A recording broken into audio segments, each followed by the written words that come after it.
Focus district है लोहरदगा। चलिए जानेंगे लोहरदगा को बहुत ही आसान तरीके से। लोहरदगा, तो सबसे पहले लोहरदगा के बारे में जो जानना है उसको देख लीजिए कि पहले एक मैप बनाते हैं। मैप बनाने में कोई कंजूसी नहीं। चलिए ये बन गया मैप, ठीक है। ये हो गया झारखंड का मैप। ये थोड़ा सा लंबा होता है, कोई दिक्कत नहीं है। चलिए समझ में आना चाहिए। ये क्या हो गया कि लोहरदगा। अब लोहरदगा कहाँ है तो इसका लोकेशन अगर आप गौर करेंगे तो देखेंगे ये है लोहरदगा। ये हो गया लोहरदगा। आपसे जो नहीं पूछा जाएगा मैं बिल्कुल नहीं इसमें शामिल करूँगा। मुझे बताने में कोई दिक्कत नहीं है कि लोहरदगा के बारे में सब कुछ बता, लेकिन जब वो एग्ज़ाम में उससे आप गूगल में सर्च कीजिए, यूट्यूब में कहीं भी चले जाइए, ऑनलाइन क्लास किसी का देख लीजिए, आप देख लीजिए उसमें 90% गैर जरूरी डेटा दिया हुआ है जो आप आज तक ना इससे पहले पूछा गया है ना आने वाले समय में पूछा जाएगा। यह पूछा कब जाएगा जब आप लोहरदगा का कोई अगर कॉन्ट्रेक्चुअल वाला एग्ज़ाम होता है ना जो डिस्ट्रिक्ट वाइज, उसमें शायद पूछ दे, वो भी हो सकता है, लेकिन वैसा भी संभावना काफ़ी कम होता है। इसलिए वही बात जो हमारे लिए क्या इम्पोर्टेंट होगा, जेपीएससी और जेएसएससी और जेटेट के लिए जो सवाल हो सकता है जीएस में, जीके में, उसको हम लोग जो लोहरदगा से रिलेटेड हो सकता है उसको देखेंगे। तो सबसे पहले लोहरदगा जो है लोकेशन समझ गए। अब यहाँ मैप बनाने का मतलब ये था कि ये कहाँ है, तो ये है दक्षिणी छोटा नागपुर प्रमंडल में। दक्षिणी छोटा नागपुर प्रमंडल का हिस्सा है। दक्षिणी छोटा नागपुर में तो आप जानते हैं कि मुख्यालय ही हो गया इसका क्या, रांची। फिर यहाँ है खूंटी, फिर ये हो गया लोहरदगा, यहाँ हो गया गुमला और ये हो गया सिमडेगा। यानी देखिए 1-2 काज हो गया। कितना जिला हो गया इसमें, तो 1, 2, 3, 4 और 5। दक्षिणी छोटा नागपुर की बात कर रहे हैं हम लोग। तो दक्षिणी छोटा नागपुर में लोहरदगा। अब चलिए स्विच ओवर करते हैं अपने फोकस डिस्ट्रिक्ट लोहरदगा में। तो देखिए लोहर और दगा, यहाँ लग रहा है कि 2 शब्दों को मिलाकर इसे बनाया गया है ना। ऐसा तो प्रतीत हो रहा है कि ये लोहर और ये दगा। तो ये लोहर क्या है और दगा क्या है, तो सबसे पहले ये देखिए कि लोहर जो है, यह लोहर का मतलब यहाँ है जो कि एकदम बिल्कुल सच समझे, लोहे का काम करने वाला। देखिए क्या है, लोहे का काम करने वाला या फिर लोहे का व्यापारी, या फिर इसको और सरल तरीके से समझिए जो लोहा के बारे में जानकारी रखने वाले लोग। यहाँ बात कोई आज की नहीं हो रही है, लोहरदगा काफ़ी पुराना है। अभी हम इसको ले जाएंगे मुंडा ना, इसमें भी जो मुंडा वंश था उसमें भी पहुँचेगा ये। लोहे का जानकार, सामान्य शब्द में इसका अर्थ को हम लोग समझने का कोशिश कर रहे हैं। ये लोहे के जानकार। अब देखिए क्या है, अब दगा का मतलब होता है स्थान, कोई भी स्थान, प्लेस, स्थान। स्थान यहाँ क्या हो गया, यहाँ स्थान का मतलब या जगह, इसका मतलब क्या है, देखिए लोहे का जगह।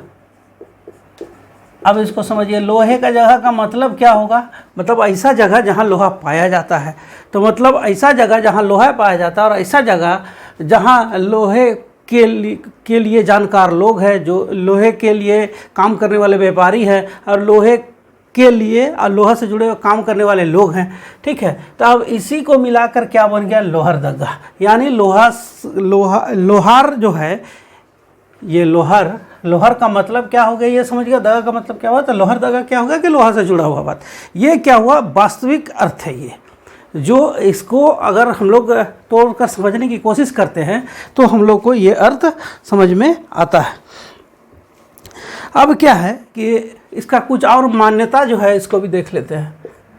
मान्यताएं इसके नाम से जुड़ा हुआ, संभावित नहीं है प्रश्न, लेकिन अगर टिपिकल किया जाए या फिर अगर आपको चूज करने के लिए कह दिया जाए और ऑप्शन 3-4 में से कोई 2 चुनना या 3 चुनना हो तो इसके लिए ये काम आएगा। ये क्या है कि इसमें मान्यता क्या है कि जैन जो महावीर जैन, जो भगवान महावीर जैन थे, उनका इस क्षेत्र में आगमन हुआ था। और उनका जो आगमन हुआ था तो उस आगमन को क्या कहा गया, अब इसको देख लीजिए। तो उनका जो आगमन था उनको बोला गया था लोर ए यादगा। लोर ए यादगा।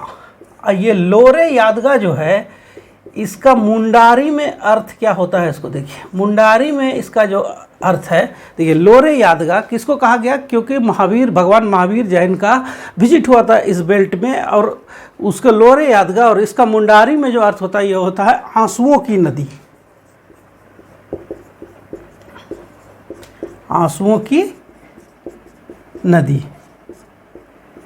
ये क्या हो गया, ये मान्यता जो है उसके अनुसार मैं लोहरदगा का अर्थ बता रहा हूँ। तो ये लोहरदगा के बारे में हम लोगों ने देखा कि लोहरदगा का अर्थ, वास्तविक अर्थ क्या है, और जो मान्यता है उसके अनुसार लोहरदगा का अर्थ क्या है। अब क्या है, अच्छा मैप बनाए थे तो इसमें एक चीज़ और देख लीजिए कि जो आप जानते हैं कि यहाँ से होकर गुजरी है क्या, कर्क रेखा, और लोहरदगा जिला क्या है, लोहरदगा से कर्क रेखा गुजरती है। ध्यान दीजिए, अगर आप गौर करेंगे देखिए यहाँ टच हुई है, यानी लोहरदगा से कर्क रेखा गुजरती है। ये मोस्ट इंपॉर्टेंट हो गया, लोहरदगा से कर्क रेखा गुजरती है। जो भी इंपॉर्टेंट होगा कुछ भी नहीं छूटेगा, और केवल इंपॉर्टेंट ही इसमें शामिल किया जाएगा। अब हम लोग आगे बढ़ते हैं और इसको थोड़ा सा मिटाकर आगे बढ़ा जाए। चलिए बहुत ही तेज़ी से, अब इसमें क्या देखना है हम लोग को लोहरदगा के बारे में। ये लोहरदगा का जो वास्तविक वर्तमान स्थिति है, इसको ये कैसे मिला और कब मिला। चलिए अब इसमें आते हैं। तो एक्चुअली क्या है कि लोहरदगा बेल्ट जो है ये पाट क्षेत्र में आता है, पाट क्षेत्र। और लोहरदगा जो है, लोहरदगा के बारे में एक बात और बता दें कि कोल विद्रोह के बाद क्या हुआ था कि लोहरदगा जो बेल्ट है इसको south west frontier agency, south west frontier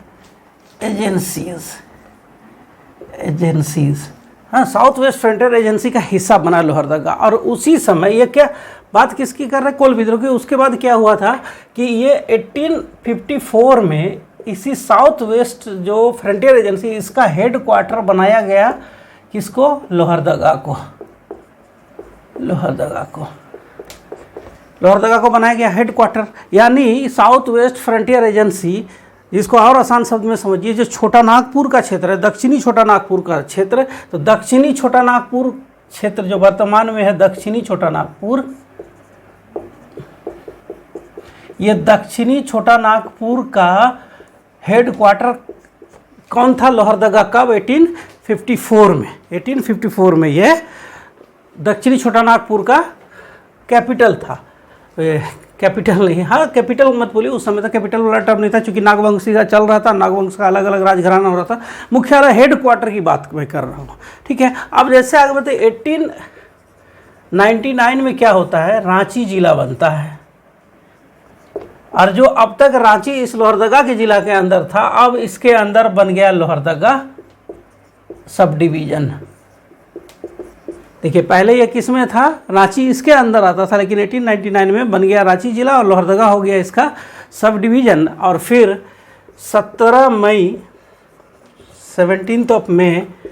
1983 को लोहरदगा जिला का गठन हुआ। कब हुआ, 17 में 1983। ये सब इम्पॉर्टेंट है, इसको गौर कर लीजिए। तो इसमें समझ में आ गया कि पहले लोहरदगा का अधीन खुद रांची था, लेकिन बाद में रांची के अधीन लोहरदगा हुआ, और फिर 17 मई 1983 को लोहरदगा स्वतंत्र जिला के रूप में बना। अब देखिए लोहरदगा के साथ क्या है, कुछ फैक्ट है। जो फैक्ट नंबर 1 क्या है कि लोहरदगा जिला के बारे में बात कर रहे हैं, कि जो फैक्ट नंबर 1 हो गया कि ये पहले क्षेत्रफल के दृष्टिकोण से सबसे छोटा जिला था, लेकिन अभी नहीं है। चलिए वो भी बता दे रहे हैं।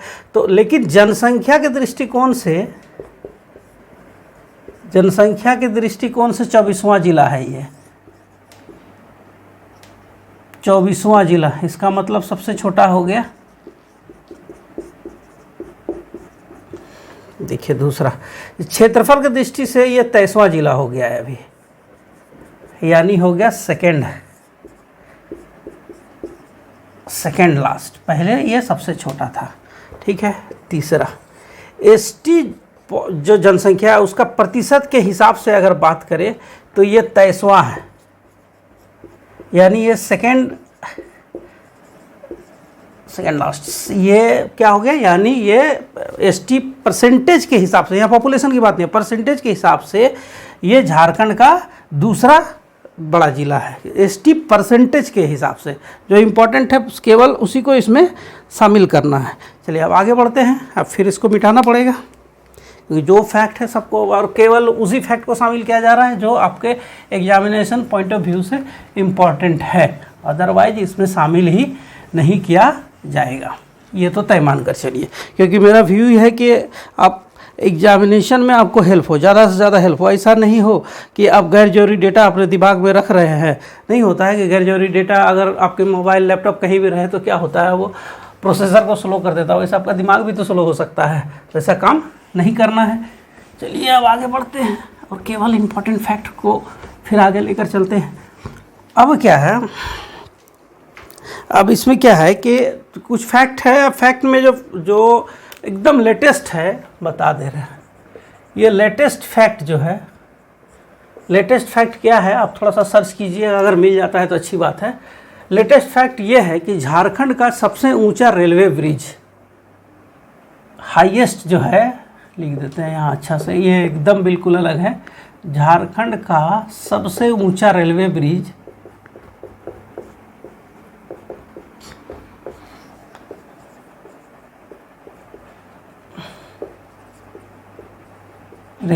जो है ये कहाँ है, तो ये लोहरदगा में ही है। ये है ब्रिज नंबर 27, ये है ब्रिज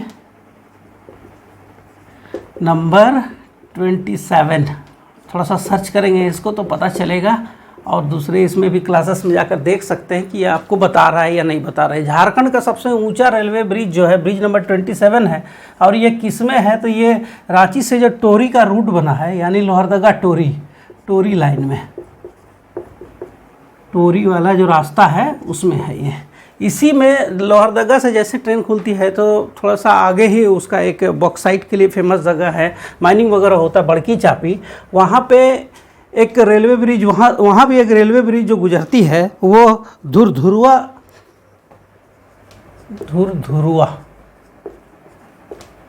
ये आपको मिल जाएगा। ज़्यादातर लोग इसको बता रहे होंगे। धुरधुरुआ रेल ब्रिज क्या है, तो धुरधुरुआ रेल ब्रिज जो ये भी टोरी लाइन में ही है, और ये इतनी ऊंचाई पर है कि जब बनने के बाद ये फेमस टूरिस्ट प्लेस बन गया था, पर्यटन स्थल बन गया था, और ये राज्य के लोग यहाँ आने लगे थे इसको देखने, चूँकि ये इतने हाइट में है। लेकिन इससे भी ज़्यादा ऊँचाई ब्रिज नंबर 27 की है। ठीक है, ये एकदम बिल्कुल लेटेस्ट है जो लोहरदगा जिला से जुड़ा हुआ है। अब इसका फैक्ट में चलिए, अब क्या, हाँ, रिवर, 2 रिवर्स ऐसा है ना जिसके बारे में जानना होगा। आप तो समझ गए, एक साउथ कोयल रिवर, और अमानत नॉर्थ ईस्ट में, औरंगा, ये नॉर्थ कोयल की सहायक नदी है। औरंगा और दक्षिण कोयल 2 प्रसिद्ध रिवर हो गए। अब यहाँ वाटरफॉल देख लेते हैं, वाटरफॉल्स। ठीक है, चल क्यों नहीं रहा भाई। वाटरफॉल्स में जो यहाँ जो सबसे फेमस है उसको तो देख लीजिए, तो वो है घड़घोड़वा,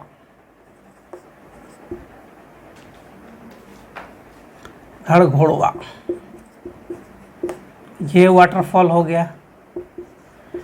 फिर लावा पानी,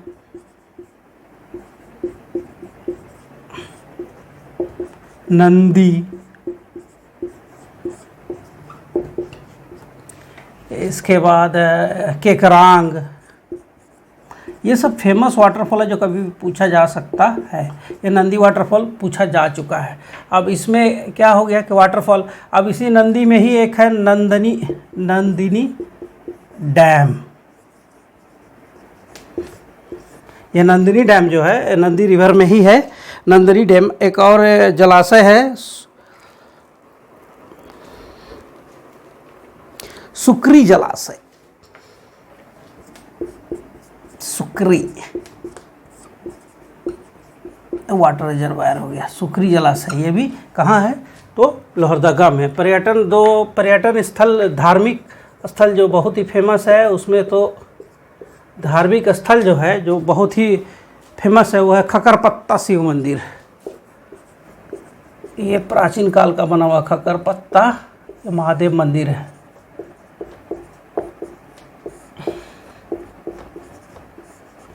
और एक दूसरा अखिलेश्वर धाम।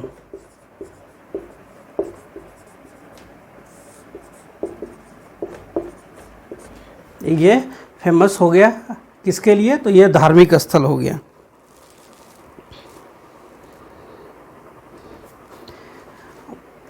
लोहरदगा को बोला जाता है बॉक्साइट नगरी, bauxite city, bauxite city of Jharkhand.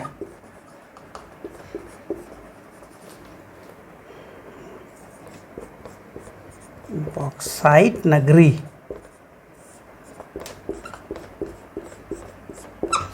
इसको कहा जाता है लोहरदगा को। लोहरदगा हो गया बॉक्साइट नगरी। लेकिन यहाँ अन्य जो मिनरल्स है उसमें चाइना क्ले, फायर क्ले, ये भी, और ग्रेनाइट, ये सब भी पाया जाता है जो लेस इंपॉर्टेंट है। लेकिन मेनली जो इम्पोर्टेंट है वो है बॉक्साइट। बॉक्साइट के लिए ही लोहरदगा जाना जाता है। ये सारा जो मोस्ट इम्पॉर्टेंट फैक्ट्स है लोहरदगा का वो मैंने बताया। आप इसमें गौर कर रहे होंगे, जो नहीं दिख रहा होगा उसमें क्या है, क्योंकि यहाँ है नहीं, वो क्या नहीं है, तो यहाँ कोई, चलिए नहीं चल रहा, यहाँ कोई टाइगर रिजर्व नहीं है, इसलिए नहीं बता रहे हैं। यहाँ कोई वन्य जीव अभयारण्य नहीं है, वन्य जीव अभयारण्य नहीं है, इसीलिए नहीं बता रहे हैं। ठीक है, क्योंकि जो दूसरे जिला में फोकस डिस्ट्रिक्ट में क्या होगा, जो रहेगा वहाँ के लिए जो भी इम्पोर्टेंट रहेगा वो नेशनल पार्क या पार्क में एक अजय उद्यान है, लेस इम्पोर्टेंट नहीं पूछा जाएगा। फिर भी जान लीजिए अजय उद्यान कहाँ है, लोहरदगा में है। ठीक है, तो जो इम्पोर्टेंट है इसमें एक है कि वंस टाइम इसका एक पेशरार ब्लॉक, पेशरार, ये एक समय नेगेटिव बात है, लेकिन मैं इसे रखना नहीं चाह रहा था, लेकिन इसीलिए मैं रख रहा हूँ कि पेशरार जो है ना, ये पर्यटन का संभावना, झारखंड का सबसे ज़्यादा पर्यटन संभावना वाला क्षेत्र बन सकता है। क्योंकि अभी इस क्षेत्र को ना अच्छी तरह से खोज भी नहीं हुआ इस क्षेत्र में। कारण क्या है कि ये झारखंड का सबसे ज़्यादा नक्सल इफेक्टेड ब्लॉक रह चुका है ये पेशरार। लेकिन इसीलिए क्या हुआ कि यहाँ तक लोगों की पहुँच बहुत सहज नहीं है। लेकिन ये जो क्षेत्र है, ये प्राकृतिक जो खूबसूरती है, जैसे खास करके वाटरफॉल्स बहुत सारे छोटे बड़े हैं यहाँ, जिसको अभी खोजा जाना या फिर लोग के पहुँच से बाहर है, इसलिए पता नहीं चल पाया है। इसलिए मैं पेशरार को भी इसमें शामिल कर रहा हूँ। बात हम लोगों ने किसकी की, लोहरदगा की। लोहरदगा जिला जो अभी का फोकस डिस्ट्रिक्ट था, इससे रिलेटेड मैक्सिमम सवाल, संभावित मैक्सिमम सवाल जो आपके JPSC, JSSC या JTET किसी में पूछे जा सकते हैं, सबको कवर किया गया है।